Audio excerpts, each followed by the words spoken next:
لا إله إلا الله محمد رسول الله. Assalamualaikum warahmatullahi wabarakatuh. Alhamdulillahilladzi arsala rasula bil huda wa dinil haqqi yudhhiru ala dini kullihi wa kafa billahi alima. Asyhadu an la ilaha illallah wahdahu la syarika lah wa asyhadu anna sayyidina Muhammadan abduhu wa rasuluh. Allahumma salli wa sallim wa barik ala sayyidina Muhammadin wa ala alihi wa ashabihi wa man tabi'ahu ila yaumiddin. Rabbi israh li sadri wa yassir li amri wa hlul 'uqdatan min lisani yafqahu qawli, amma ba'du. Para jemaah sekalian, puji dan syukur kita panjatkan kehadirat Allah Subhanahu wa taala atas semua limpahan nikmat dan rahmat yang diberikan kepada kita.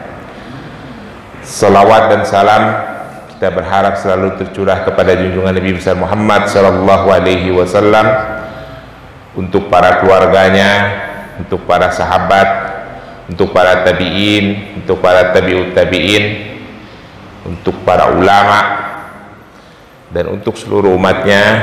Insyaallah kita semua yang ada di dalam masjid ini akan mendapatkan syafaat di yaumul akhir nanti. Kita lanjutkan kajian hadis yang terhenti 4 pekan. Kali ini kita membaca kitab hadis Sahih Bukhari jilid 4, babnya Kitabul Ahkam, bab tentang hukum, subbabnya subbab tentang ra'iyah, kepemimpinan. Oh iya, sebelum kita membahas masalah hadis, pesan sponsor, mohon para jamaah nanti ba'da isya apabila ada kesekelapangan waktu untuk hadir di masjid kita ini dalam rangka pengajian akbar memperingati Maulid Nabi besar Muhammad sallallahu alaihi wasallam. Karena ini udah dibikin bagus. Ini Pak Victor yang bikin ya? Pak Victor yang bikin ya? Oh, Pak Victor sama Pak Dedi ya, berdua ya?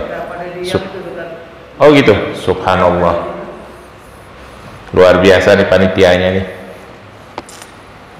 Ya, mohon jamaah kehadirannya nanti malam kita hadiri acara pengajian akbar. Baik, kita bahas hadis nomor 6711, bab ra'iyah, tentang kepemimpinan, subbab dari Kitabul Ahkam. Mari kita baca hadisnya. Bismillahirrahmanirrahim. Hadatsana Umar ibn Hafs ibn Giyath, hadatsana Abi, hadatsana A'mas, hadatsana Sa'id ibn Ubaidah an Abi Abdurrahman an Ali radhiyallahu anhu qala ba'atha Nabi sallallahu alaihi wasallam sari'ata wa amru alaihim rajulan minan ansar wa amarahum an yu'ti'uhu faghadiba alaihim wa qala alaysa qad amara an-nabi sallallahu alaihi wasallam an tu'ti'uni qalu bala qala azamtu alaikum lama jama'tum khataban aw qadtum naran summa dakhaltum fiha fajama'u khataban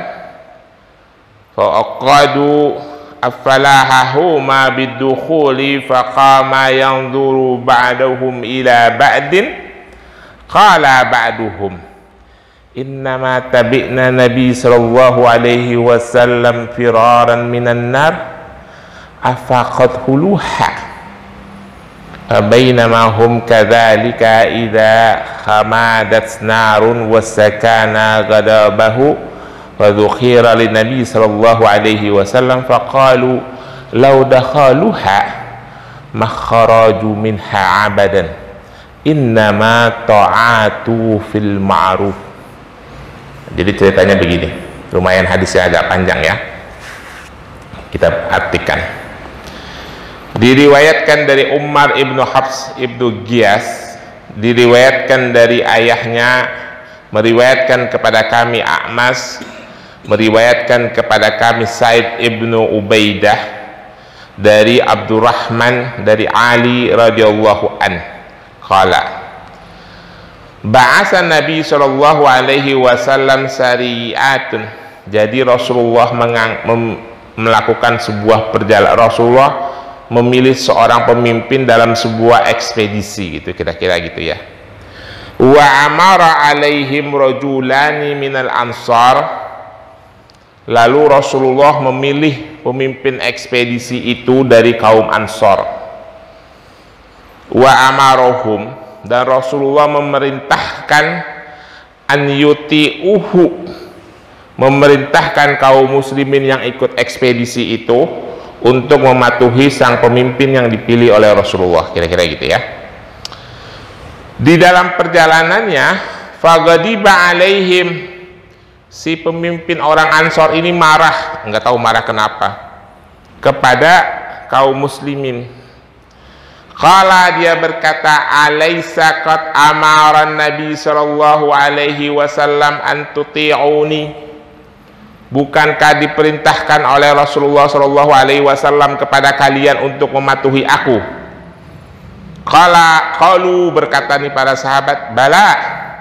Qala azamtu alaikum lama jama'tum khataban wa aqadtum naran. Kalau begitu, dia lagi marah-marah nih, marah-marah yang kagak jelas gitu ya.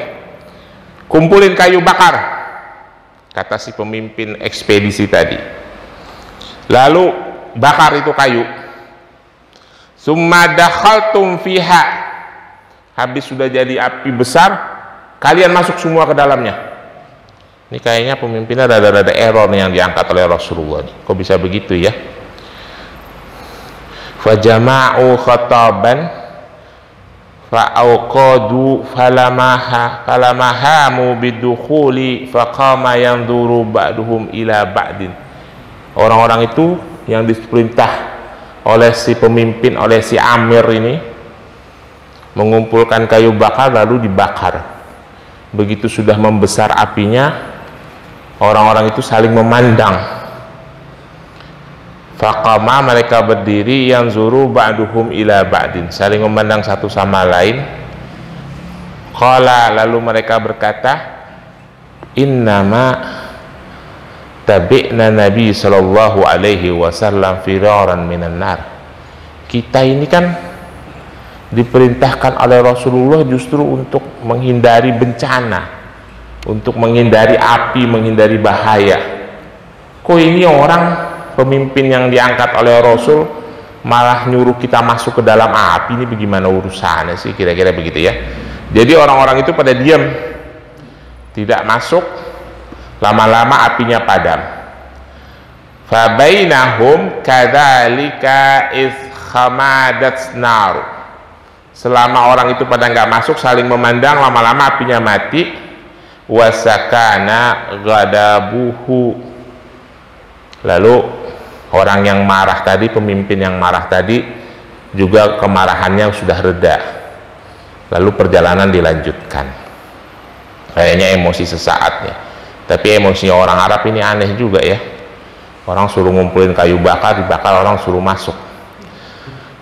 Lalu fadzukira li Nabi sallallahu alaihi wasallam, maka cerita ini disampaikan kepada Nabi setelah sampai di kota Madinah. Faqala, lalu Nabi berkata, lau dakhaluha, seandainya waktu itu kalian mentaati pemimpin tadi, masuk ke dalamnya, makharaju minha abadan, kalian tidak akan keluar lagi untuk selamanya, alias hangus, terbakar, wafat. Lalu Rasulullah melanjutkan kata-katanya, innama ta'atu fil ma'ruf, kalian boleh saja, bahkan harus taat kepada pemimpin, tapi taat kepada pemimpin itu dalam urusan kebaikan. Kira-kira begitu kata Rasul.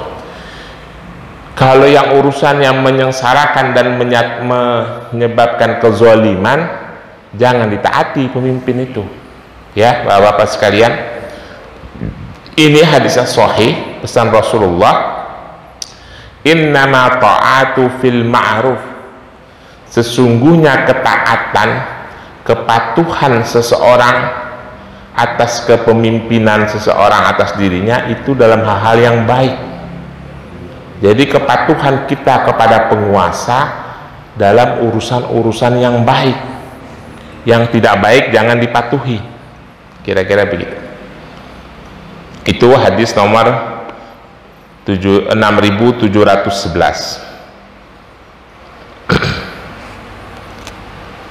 Lalu ada hadis yang berikutnya, kita baca. Hadatsana Sulaiman ibnu Harbin hadatsana Hammad an Jahdi an Abi Raja an Ibnu Abbas qala Nabi sallallahu alaihi wasallam. Tadi urusan kepatuhan kita kepada pemimpin, tetapi kepatuhan kita kepada pemimpin itu dalam urusan yang baik-baik saja. Urusan yang tidak baik kita tidak wajib untuk patuh. Rasulullah menyampaikan dalam hadis lain, man ra'a min amirihi say'an fakarihahu falyasbir fa innahu laisa ahadun yufariqu jama'ati sibran fayamutu illa mata maitatan jahiliyah. Nah, ini penting ya Pak. Ini pesan Rasulullah nih kepada kita semua kaum muslimin, karena ini tren zaman sekarang nih. Bukan zaman sekarang sih, zaman dulu juga udah tren. Singkatnya kata Rasulullah begini, apabila kita itu melihat man ra'a min amirihi say'an fakarihahu, apabila kita itu punya pemimpin, ini khusus untuk orang Islam ya, yang gak Islam nggak berlaku. Saya menasihati untuk orang Islam saja. Apabila kita punya pemimpin dan pemimpin itu kita tidak sukai karena perilakunya yang kayak tadi tuh, yang aneh-aneh, sikap kita sebagai seorang muslim hanya diajarkan oleh Rasulullah, falyasbir, bersabar nunggu pilpres, maksudnya gitu ya, jelas ya, nggak usah ribut-ribut. Falyasbir, orang Islam itu sikapnya begitu. Falyasbir fa innahu laisa ahadun yufariqu jama'ah sibron, karena sesungguhnya apabila seseorang yufarriku, memisahkan diri, jama'atan dari jamaah sibron, satu jengkal, satu depas saja, falyamutu illa mata miyatan jahiliyah, lalu dia mati dalam keadaan memisahkan diri karena tidak suka dengan pemimpinnya, dia mati dalam keadaan jahiliyah. Ya Pak, jadi kalau kita tidak suka dengan presiden, umat Islam itu dilarang untuk memberontak. Kita tungguin aja nanti 5 tahun habis pilpres, kita jangan pilih lagi, kecuali udah waktunya pilpres mau 3 periode, boleh kita berontak ya. Berontaknya bukan melakukan kekerasan, paling tidak demonstrasi. Umat Islam itu apabila pemimpinnya tidak sesuai dengan syariat agamanya, dia hanya dibolehkan untuk bersabar, jangan memisahkan diri. Kalau di Indonesia kan tren itu, ya enggak? Agak suka sama ketua partai, bikin partai baru. Makanya partai politik banyak, kalah di dalam kongres, di dalam muktamar, di dalam musyawarah besar, kalah bikin partai baru. Kalah di organisasi, bikin organisasi baru. Padahal umat Islam diajarkan, kalau kita tidak suka dengan pemimpin itu, kita harus bersabar, tunggu saja periodenya, nanti ambil lagi, pilih lagi, kita kalahkan secara konstitusi. Jangan melakukan perlawanan, karena apabila umat Islam itu memisahkan diri dari jamaah, dia mati dalam tindakannya memisahkan itu, dia mati dalam keadaan jahiliyah ya. Termasuk juga kalau nggak suka ketua DKM Pak. Kalau nggak suka ketua DKM gampang Pak, apalagi kalau nggak suka saya. Tungguin aja, ntar Desember saya mengundurkan diri kok. Ya Pak, saya kagak suka bawa, kenapa nggak suka begini-begini, ngomong aja, gampang ya. Tapi kalau pindah masjid itu bukan dari bagian dari itu. Gua nggak suka mau ketua DKM yang ini pindah ke masjid sana, bukan bagian dari ini. Karena kan kita tetap di sana menjaga ukhuwah, di sini menjaga ukhuwah. Maksudnya memisahkan diri itu melakukan perlawanan kepada pemimpin. Ya, apabila kita melakukan perlawanan kepada pemimpin, itu adalah tindakan yang tidak dibenarkan menurut syariat Islam. Kalau kita mati dalam keadaan jahiliyah. Dan kita sebagai seorang muslim di Indonesia ini nggak usah khawatir, Pak, karena sistem yang dipakai di Indonesia ini sistem Islam. Kan orang sering bilang nih, di Indonesia demokrasi itu produk barat, Bu. Itu biarin aja, tidak masalah. Itu mereka salah. Sebetulnya di Indonesia itu sistem khilafah. Bapak ngerti nggak khilafah itu artinya apa? Khilafah itu artinya pergantian. Jadi di Indonesia ini yang presidennya diganti 5 tahun sekali, ya itu sistem khilafah, itu udah begitu. Cuma kalau di khilafah itu bergantinya kalau sudah wafat, kalau di sini bergantinya 5 tahun sekali. Kalau kurang tambah sekali lagi. Kalau pengen masih kurang juga, ngebujuk-bujukin MK supaya nambah sekali lagi, tapi nggak bisa, gitu ya. Tapi itu sistem khilafah sebetulnya, Pak. Ya, jadi umat Islam nggak usah ngomong-ngomongin masalah khilafah. Negara ini udah sesuai dengan sistem khilafah. Itu orang-orang yang benci sama khilafah itu salah mereka. Khilafah itu artinya pergantian, Pak. Cuma kan dalam pergantian itu nggak disebutkan pergantiannya harus 3 tahun sekali, harus 4 tahun sekali, harus seumur hidup. Enggak. Kalau masalah waktunya itu adalah istihad, seperti pergantian Khalifah Rasyidin, itu kan begitu wafat baru diganti, wafat baru diganti, itu istihad. Tapi kalau mau dibikin 10 tahun sekali juga boleh, mau dibikin 5 tahun sekali juga boleh, itu sistem khilafah. Jadi di negeri ini udah pakai sistem khilafah sebetulnya. Jadi kita plong, umat Islam tenang. Cuma namanya disebut demokrasi, biarin aja kalau namanya sih. Itu jelas ya, Pak. Khilafah itu artinya pergantian. Allah menunjuk Adam sebagai khalifah di muka bumi untuk menjadi pengganti penguasa bumi sebelumnya. Penguasa bumi sebelumnya kan iblis, digantikan oleh Adam. Jadi khalifah itu artinya pengganti, khilafah itu pergantian. Jelas ya? Seperti di Indonesia saat ini sistem pergantian. Jadi saya ulangi, umat Islam itu dilarang untuk melakukan,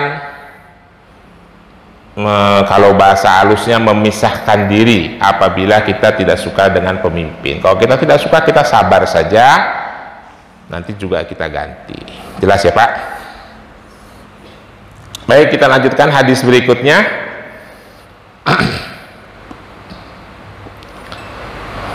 Oke. Hadis yang berikutnya kita baca, hadasana Musaddad hadasana Yahya an Syu'bah an Abi Tayya an Anas ibnu Malik radhiyallahu an qala Rasulullah sallallahu alaihi wasallam, isma'u wa ati'u wa ista'milu alaikum Abdul Habisha ka'anna ra'suhu zabibah. Nah, ini pelajaran dari Rasulullah. Taat dan patuhlah kalian kepada pemimpin-pemimpin kalian, walaupun pemimpin kalian itu adalah budak dari Habasyah, dari Ethiopia. Ini perumpamaan aja ya, Pak. Seandainya kalian itu dipimpin oleh seorang budak dari Habasyah, ka'anna ra'suhu zabibat, yang rambutnya keriting ikal-ikal, itu perumpamaan Rasulullah. Kalaupun itu pemimpin kalian, kalian tetap harus patuh. Seperti itu kira-kira perumpamaan umat Islam untuk mematuhi pemimpinnya. Dalam satu hadis yang lain, Rasulullah berkata, sam'a wa ta'at 'alal mar'il muslimin fima ahabba wa kariha ma lam yu'mar bi ma'asiyatin. Fa idza umira bi ma'asiyatin fala sam'a wala ta'at. Ini sama dengan hadis yang innama ta'at fil ma'ruf ya. Jadi Rasulullah mengatakan sam'a wa ta'at 'alal mar'il muslimin. Mendengar dan taat kepada pemimpin itu adalah kewajiban bagi seorang muslim. Jadi kita sebagai seorang muslim itu kalau kita sudah memilih pemimpin, kita wajib mendengar dan wajib taat kepada pemimpin itu fima ahabba wa kariha, walaupun kita suka ataupun tidak suka dengan pemimpin itu, kita wajib untuk taat. Malam yu'mar bima'asiyatin, tetapi apabila kita bukan diperintah untuk bermaksiat kepada Allah. Fa idza umira bima'asiyatin, apabila kita diperintah untuk bermaksiat kepada Allah, fala sam'a wala ta'at, jangan sekali-kali kita dengar dan jangan sekali-kali kita taat kepadanya. Ya, kalau ada pemimpin yang memerintahkan kita untuk bermaksiat kepada Allah, jangan sekali-kali kita dengar dan jangan sekali-kali kita taat. Nah, batasannya yang diberikan oleh Rasulullah kepada kita itu hanyalah dilarang untuk taat dan dilarang untuk mendengar, tidak harus melakukan perlawanan. Kira-kira begitu ya Pak. Karena kalau kita memisahkan diri atau kita melakukan perlawanan, Rasulullah mengkategorikan kita mati dalam keadaan jahiliyah. Itu batasan-batasan yang diberikan oleh Rasulullah SAW bagaimana kita memilih pemimpin. Nah, itu untuk sisi kita sebagai rakyat, sebagai orang yang dipimpin. Lalu bagaimana sisi pemimpinnya? Rasulullah juga memberikan guideline, memberikan batasan-batasan kepada pemimpin. Kita baca hadisnya.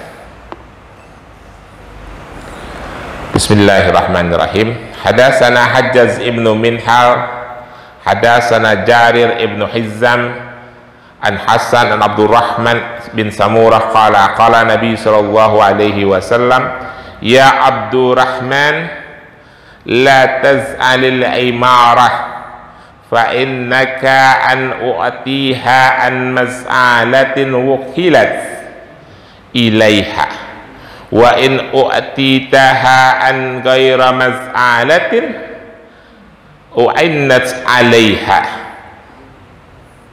Kata Rasulullah begini, menasihati sahabat Abdurrahman bin Samurah, ya Abdurrahman, jangan sekali-kali kalau kamu meminta jabatan, jangan sekali-kali kamu meminta kekuasaan. Karena kalau kamu meminta kekuasaan, lalu kekuasaan itu kamu dapatkan dengan segala cara, boleh jadi Allah akan membiarkan dirimu. Tetapi kalau kekuasaan itu atau jabatan itu datang sebagai amanah, maka Allah akan menolong dirimu. Kalau begitu orang-orang yang kampanye jadi caleg itu dilarang ya Pak? Kalau dipikir-pikir ya Pak, betul nggak Pak?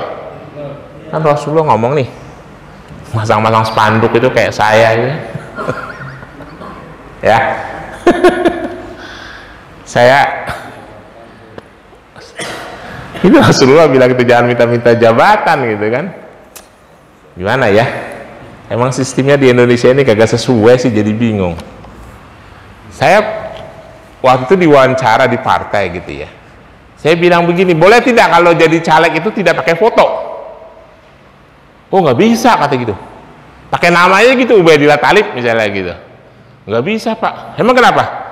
Saya termasuk orang yang memegang paham foto yang tidak ada urgensinya itu tidak boleh dipang-pang, saya bilang gitu.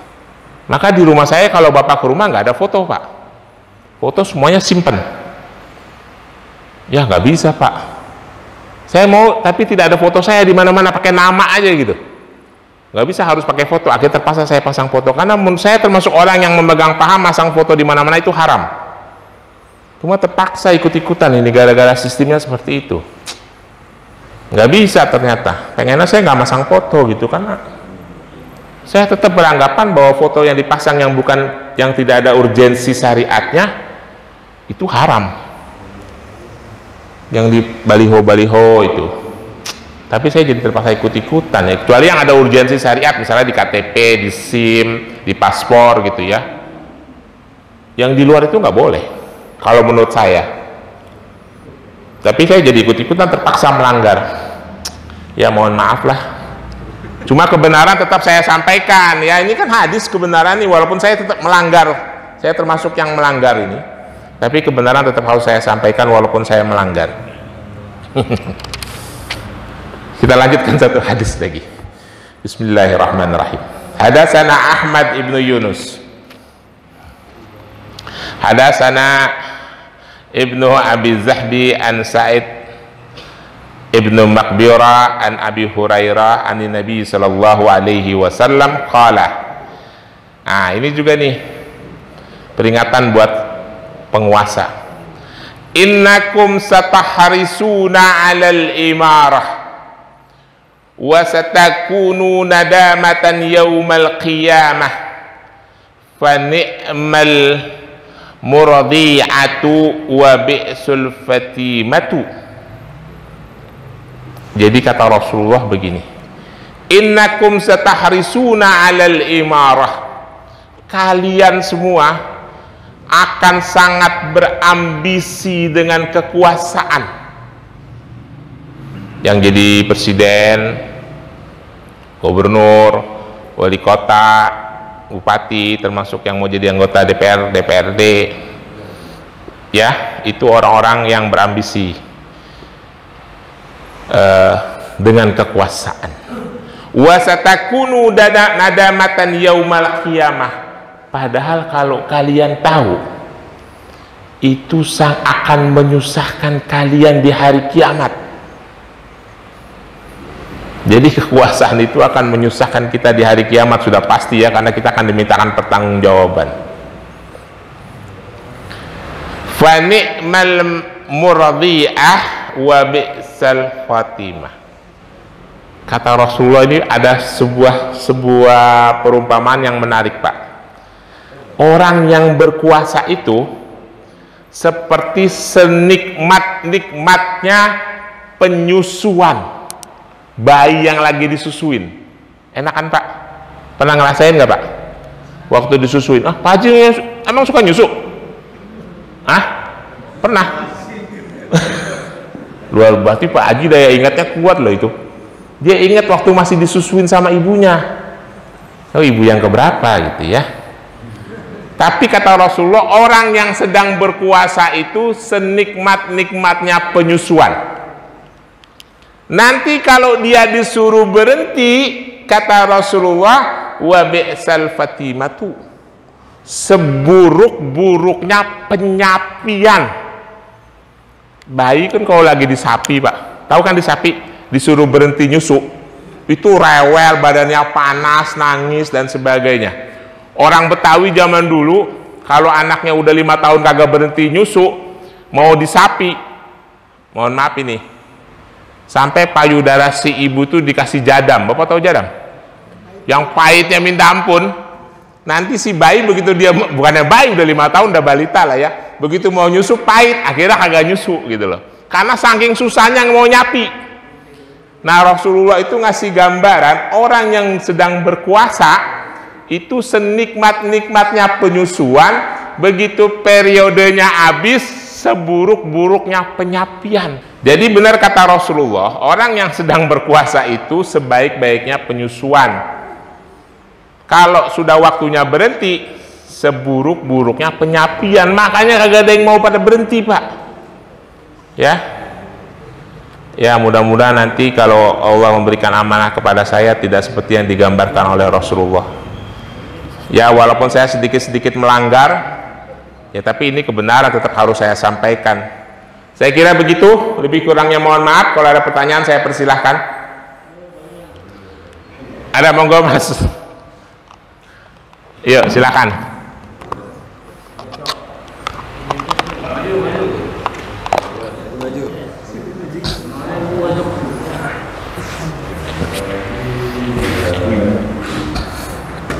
Terima kasih waktunya diberikan. Assalamualaikum warahmatullahi wabarakatuh. tadi disampaikan bahwasanya khilafah, ada suatu pendapat daripada kalau kita mendengarin khilafah itu adalah suatu anutan di mana merujuk yang garis besarnya adalah terkait dengan syariat Islam. Nah, tadi dikatakan kan apa namanya, terus menerus artinya sudah demikian 5 tahun kan itu. Itu mohon penjelasan lebih lanjut. Demikian. Apa pertanyaannya? Jadi pertanyaannya adalah khilafah, ada kalau kita mendengarin daripada suatu rujukan-rujukan di internet maupun di YouTube itu kan, jadi merujuk kepada hal-hal semua itu anutan daripada syariat Islam. Jadi yang dipakai itu adalah demikian. Setelah pemimpin istilahnya ditunjuk, tapi anutannya adalah syariat Islam. Oh ya, baik. Kalau khalafah sebagai didefinisikan dalam arti bahasa itu artinya pengganti. Khalafah itu artinya pengganti. Khalifah orang yang menggantikan. Itu bahasa dari sisi definisi bahasa ya. Khilafah artinya pergantian.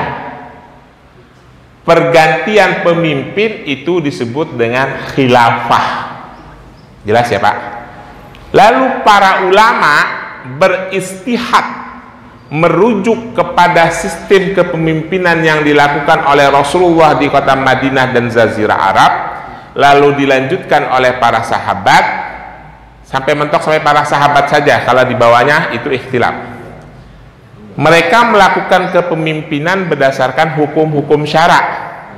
Maka para ulama beristihad yang namanya khilafah itu adalah sistem pergantian kepemimpinan menurut syariat Islam, di mana kepemimpinannya juga dijalankan sesuai dengan syariat Islam, gitu loh.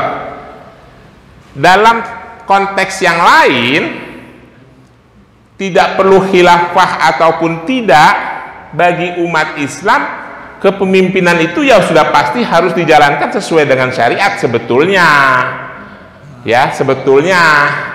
Tetapi kalau saya berpendapat begini, sederhananya begini saja Pak, umat Islam di Indonesia dari 280 juta itu kan sekitar 240 juta orang Islam. Dari 280 juta penduduk Indonesia, 240 jutanya kan orang Muslim.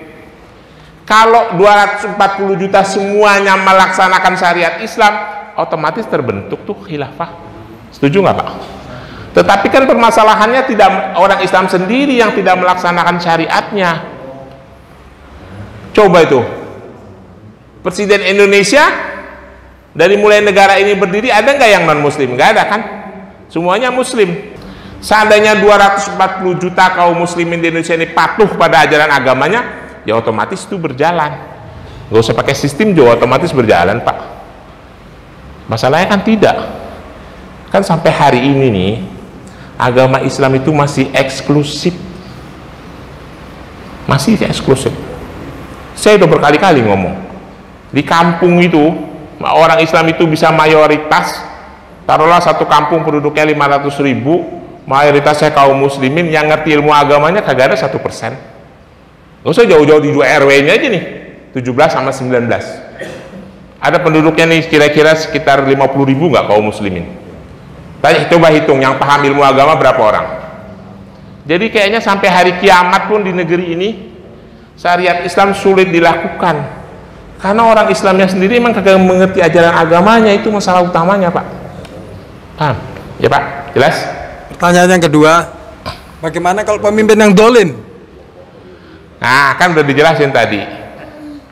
Pemimpin zalim itu jangan didengar dan jangan ditaati. Tetapi umat Islam itu tidak boleh melakukan perlawanan, harus bersabar. Nanti kalau waktunya diganti, baru kita ganti. Habis periodenya. Tapi kalau agak mau diganti-ganti juga sementara mereka, tapi ada kriteria nih. Kalau mereka mulai mendatangkan kesengsaraan, tidak menjamin keselamatan jiwa kaum muslimin, apalagi sampai mengusir kaum muslimin dari negerinya, kita wajib melakukan perlawanan. Nah, seperti di Cina. Tapi di Indonesia kan tidak. Di Indonesia kan baik-baik aja. Indonesia nyaman-nyaman aja. Pokoknya di Indonesia mah gampang lah, disuruh sholat aman, tablik akbar, maulidan aman. Saya kira gitu. Terima kasih. Assalamualaikum warahmatullahi wabarakatuh.